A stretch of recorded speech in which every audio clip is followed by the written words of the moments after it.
আদি ইবনে হাতিম রাদিয়াল্লাহু আনহু তিনি আসছেন রাসূলুল্লাহ সাল্লাল্লাহু আলাইহি ওয়াসাল্লামের কাছে দিন কবুল করতে। কেন আসছেন তিনি? তার বোন সাফানা রাদিয়াল্লাহু আনহা তিনি পরবর্তী ইসলাম কবুল করছেন। তিনি যুদ্ধবন্দী হিসেবে রাসূলুল্লাহ সাল্লাল্লাহু আলাইহি ওয়াসাল্লাম ধরা পড়ছিলেন। তো রাসূলুল্লাহ সাল্লাল্লাহু আলাইহি ওয়াসাল্লাম আদি ইবনে হাতিমের বোন শত্রুপক্ষের নারী, চিন্তা করেন এখান থেকে একটা ঘটনা আমি আপনাদেরকে বলবো। শত্রুপক্ষের নারী ধরা পড়ছে, রাসূলুল্লাহ সাল্লাল্লাহু আলাইহি ওয়াসাল্লামের কাছে নিয়ে আসা হয়েছে। আল্লাহ রাসূল তাকে মসজিদের নববীর পাশে একটা কামরায় ওইদেরকে থাকতে দিয়েছেন। সাফানা যখনই রাসূল সাল্লাল্লাহু আলাইহি ওয়াসাল্লাম তার সামনে দিয়ে যায়, তিনি রাসূলের কাছে কিছু বলতে চান, কিন্তু রাসূল দ্রুত চলে যান। এরকম 2-3 দিন পরে সাফানা বলেছেন, ইয়া রাসূলুল্লাহ আমাকে আমার ভাইয়ের কাছে ফেরত পাঠান। তখন রাসূলুল্লাহ সাল্লাল্লাহু আলাইহি ওয়াসাল্লাম বলতেছেন, হে তুমি কে? বলতেছে আমি আদি ইবনে হাতিমের বোন, হাতিম তাইর কন্যা সাফানা। তখন রাসূলুল্লাহ সাল্লাল্লাহু আলাইহি ওয়াসাল্লাম বলছে, দেখো তুমি তাড়াহুড়া করো না, তুমি তোমার একজন যাওয়ার জন্য গাইড খোঁজো, বিশ্বস্ত গাইড যদি পেয়ে যাও তখন আমাকে জানাবা, আমি তোমাকে তোমার ভাইয়ের কাছে পৌঁছানোর জন্য ব্যবস্থা করে দিব। রাসূলুল্লাহ সাল্লাল্লাহু আলাইহি ওয়াসাল্লাম যখন এই মহানুভবতা দেখাইলেন এবং তার জন্য ওই তার ভাইয়ের কাছে যাওয়ার জন্য যখন একটা গাইড পাওয়া গেল, তখন সে আল্লাহর রাসূলের কাছে এসে বলতেছেন, ইয়া রাসূলুল্লাহ গাইড ম্যানেজ হয়ে গেছে, আমার ভাইয়ের লোকেশন ট্রেস হয়ে গেছে, আমাকে এখন যাওয়ার জন্য আপনি অনুমতি দিয়ে দেন। রাসূলুল্লাহ সাল্লাল্লাহু আলাইহি ওয়াসাল্লাম এই যুদ্ধবন্দী নারীকে যাওয়ার জন্য পাথেও দিয়েছেন, নিজের চাদর মোবারক খুলে বলছেন, যাও সাফানা তোমার ভাইয়ের কাছে চলে যাও। আজকে দেখেন পশ্চিম আমাদেরকে জীবন ব্যবস্থা দেয়, এই জীবন ব্যবস্থা আমাদের বোন আফিয়া সিদ্দিকীকে কত হাজারবার ধর্ষণ করে। এই তো পশ্চিমের জীবন ব্যবস্থা। যান সেই পশ্চিমের সামনে মাথা টেকেন, আমরা আল্লাহর সামনে মাথা টেকাবো। আপনারা সেই জীবন ব্যবস্থা নিয়ে সন্তুষ্ট থাকেন যে জীবন ব্যবস্থা আমাদের বোন আফিয়া সিদ্দিকাকে কয়েক হাজারবার ধর্ষণ করে তাকে প্রস্তাব দিয়েছে। তার বোনের ঘটনা আমি বাড়িয়ে কোনো কথা বলতেছি না, তাকে বলা হয়েছে যে তোমাকে ছেড়ে দেব, যাও কুরআনের সামনে পা দিয়ে যাও। আফিয়া বলছেন যে না আমি এটা করতে পারবো না। তো আফিয়া তার বোন বলতেছিল যে আফিয়া তার স্বপ্নের মধ্যে রাসূলুল্লাহ সাল্লাল্লাহু আলাইহি ওয়াসাল্লাম আসছেন, এসে জিজ্ঞাসা করতেছেন, আল্লাহ রাসূলকে জিজ্ঞাসা করছেন, আফিয়া ইয়া রাসূলুল্লাহ আমার ইমতিহান এই পরীক্ষা কবে শেষ হবে? রাসূলুল্লাহ সাল্লাল্লাহু আলাইহি ওয়াসাল্লাম বলেন, এটা তোমার ইমতিহান না, এটা রহমতের পরীক্ষা। এটা তোমার ইমতিহান না, सितारों से आगे जहान और भी है, अभी इश्क के इम्तिहान और भी है, शाहीन है तो पर्दे से काम तेरा तेरे सामने आसमां और भी है। মুসলিম উম্মাহ তিনি বলেন, যখন আমেরিকার ফৌজিরা তাকে জিজ্ঞাসা করে, তিনি একটা অভিমান করে কথা বলছেন যে আমি এভাবে কোরআনের উপর পা দিয়ে যাব না, আমাকে সারানোর জন্য মোহাম্মদ কাছে আসবে। আমাকে আমেরিকার সৈন্যটাকে জিজ্ঞাসা করে, মোহাম্মদের কাছে আসলে মোহাম্মদের কাছে আসলে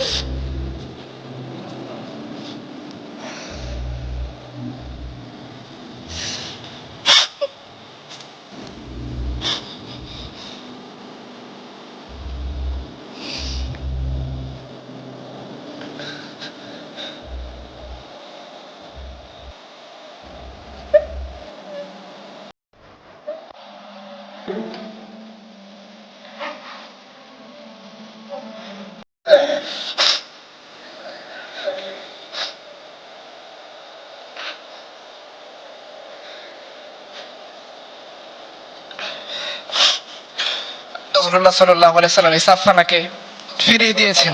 এই দৃশ্য যখন আদি ইবনে হাতিম দেখছে, এরকম যদি সে দেখে নাই কোনোদিন, সে যুদ্ধবন্দী একটা নারীকে রাষ্ট্রপ্রধান চাদর দিয়ে ফেরত পাঠায়, তো সে আসছে রাসূলুল্লাহর কাছে দিন কবুল করতে।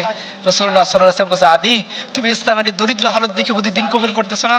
মনে রেখো এমন একটা সময় আসবে যে ইসলামের যারা অনুসারী তারা মালামাল হয়ে যাবে, দুনিয়া তাদের পায়ের নিচে পড়ে থাকবে। যে আদি তুমি এমন একটা সময় দেখবা যে হাজারা মাউত থেকে একটা নারী হজ করার জন্য সে মক্কায় আসবে, সে আল্লাহ ছাড়া আর কাউকে ভয় করবে না। আদি তুমি এমন একটা সময় দেখবা যখন যাকাত নেওয়া কে নেবে বলে ঢোল পেটানো হবে, কিন্তু যাকাত নেওয়ার মতো একটা লোক খুঁজে পাওয়া যাবে না। আদি ইবনে হাতিম একথা বিশ্বাস করেননি। তখন আল্লাহ রাসূল বলছেন, তুমি এটা বিশ্বাস করো, এরকমটা হবেই। আদি ঈমান কবুল করছেন এবং আদি নিজে বলছেন যে আমি নিজের চোখে সাক্ষ্য দিচ্ছি যে আমি ওই দৃশ্য দেখেছি। হাদারা মাউত থেকে, ইয়েমেন থেকে, সানা থেকে একজন নারী হজ করতে আসতেছে, সে আল্লাহ ছাড়া আর কাউকে ভয় করে না। আপনি আপনার সমাজের কথা চিন্তা করে দেখেন, প্রিয় ভাই যারা আছেন তারা কি রাত 12টার সময় আপনার কোনো বোন, আপনার কোনো পরিবারকে এই সমাজে একাকী ছাড়তে আপনি স্বাচ্ছন্দ্য ফিল করবেন? আপনার মন সবসময় তরফতে থাকবে, কখন না জানি কি হয়ে যায়, কখন না জানি কোন দিক থেকে আমার বোনকে কেউ রেপ করে ফেলে। কিন্তু এই আদি ইবনে হাতিম সাক্ষ্য দিচ্ছে যে হ্যাঁ আমি এমন একটা জীবন ব্যবস্থা দেখেছি যে জীবনের মধ্যে একটা নারী সে ইয়েমেন থেকে একাকী আসছে, সে আল্লাহ ছাড়া কাউকে ভয় করে নাই। আদি ইবনে হাতিম বলেন, আমি সেই দৃশ্য দেখছি যখন কিসরা এবং কায়সারের ধন সম্পদ মদিনার রাস্তায় পড়ে থাকছে, কিসরা এবং কায়সারের রাজ মুকুট মানুষ পা দিয়ে লাথি দিছে, কিন্তু সেটাকে কি অ্যাকসেপ্ট করার জন্য প্রস্তুত থাকে নাই। আদি বলছেন 3 নম্বর যে ঘটনা আমি আশা করি সেটা দেখবো। আদি ইবনে হাতিম সেটা দেখে যেতে পারেন নাই, কিন্তু আমরা জানি ইতিহাস সাক্ষ্য দেয় ওমর রাদিয়াল্লাহু আনহুর জামানায় যখন ইয়েমেনের গভর্নর করে পাঠানো হলো আমাদের মুয়াজ ইবনে জাবালকে রাদিয়াল্লাহু আনহু, মুয়াজ ইবনে জাবাল কিছুদিন পরে, কয়েক মাস পরে তিনি মদিনার যাকাত সেন্ট্রাল গভর্নমেন্টের কাছে পাঠিয়েছেন। আপনারা জানেন জাকাতের একটা বিধান হলো জাকাত যে অঞ্চলে কালেক্ট করা হয় ওই অঞ্চলে বিতরণ করতে হয়। তো ওমর পত্র লিখছেন যে হে মুয়াজ, তুমি কেন জাকাতের টাকা ইয়েমেন থেকে সেন্ট্রাল গভর্নমেন্টের কাছে পাঠাইছো? বলছে হে আমিরুল মুমিনিন, এইখানে জাকাত নেওয়ার মতো কোনো লোক খুঁজে পাইনি, এই জন্য আমি এই টাকা আপনার কাছে পাঠাইছি। আপনার ওমর ইবনে আব্দুল আজিজ রহমতুল্লাহি আল্লাহর কথা জানেন, বিদায় বা নিহায়াতে লেখা হয়েছে ওমর ইবনে আব্দুল আজিজ এমন জীবন ব্যবস্থা কায়েম করছিলেন, যেদিন তিনি মারা যান সেদিন একজন বুজুর্গ দেখতেছিলেন যে সিংহ একজন বকরিকে আক্রমণ করছে, তখন উনি বলতেছিলেন যে হ্যাঁ ওমর ইবনে আব্দুল আজিজ মারা গেছে, কারণ ওমর ইবনে আব্দুল আজিজ মারা গেছে বলতে এই সিংহ এই অন্যায়ভাবে এই বকরির উপর আক্রমণ করছে। আপনারা জানেন না এই হিস্ট্রিগুলোর কথা? যখন ইসলাম কায়েম হয়ে গেছে, যে সমস্ত মানুষদেরকে মুসলমানদের অলিউল আমররা নেতা বানাইছে তাদের হিস্ট্রি আপনারা জানেন না? মিলিয়ে দেখেন আমাদের সমাজের এই ডাকাতগুলোর সাথে, মিলিয়ে দেখেন তাদের জীবনের সাথে, আপনারা কি খুঁজে পাবেন? সাঈদ ইবনে আমির আল জুমাহি রাদিয়াল্লাহু আনহু তার বিরুদ্ধে 4টা অভিযোগ দিয়েছে। বলছে হে আমিরুল মুমিনিন ওমর, আপনার নিয়োজিত এই গভর্নর সে আমাদের সাথে দিনের একটা লম্বা সময় সকাল থেকে কথা বলে না, সে মাসের একটা দিন বাইরে বের হয় না, মাঝে মাঝে সে অজ্ঞান হয়ে যায়, এবং তার বিরুদ্ধে আর একটা অভিযোগ হলো কি সে রাতের বেলা জনগণের কথা শুনতে চায় না। ওমর সাঈদ ইবনে আমির আল জুমাহিকে চিঠি লিখছেন যে আসো তোমার বিচার হবে, জনগণ তোমার বিরুদ্ধে অভিযোগ দিছে। ওমর ফজরের সময় মসজিদ নববীতে বসে আছেন, সাঈদ ইবনে আমির আল জুমাহি তার যে পুতলা ছিল সেই পুতলাটাকে কাঁধের উপর বেঁধে তিনি মসজিদে নববীর মিম্বর দরজায় দিয়ে ঢুকতেছেন।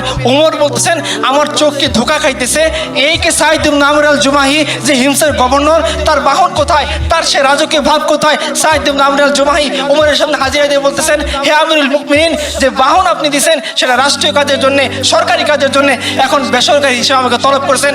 আমি সাঈদ ইবনে আমির আল জুমাহি হিমস থেকে হেঁটে আপনার কাছে বিচার আদালতের সামনে দাঁড়ানোর জন্য আসছি। পুটলা কেন নিয়ে আসছো? বলছে আমি জানি না আপনি আমাকে আটকে রাখবেন নাকি আমাকে বহিষ্কার করবেন, আমার তো সম্পদ ছিল এই পুটলার মধ্যে বেঁধে নিয়ে আসছি। ওমর জিজ্ঞাসা করতেছেন বলো তোমার বিরুদ্ধে অভিযোগ, তুমি সকাল থেকে লম্বা সময় দেখা করো না মানুষের সামনে। বলছে হ্যাঁ আমিরুল মুমিনিন, আমার ঘরে কাজ করে দেওয়ার মতো কোনো লোক নেই যে আমার কাজে সহযোগিতা করবে।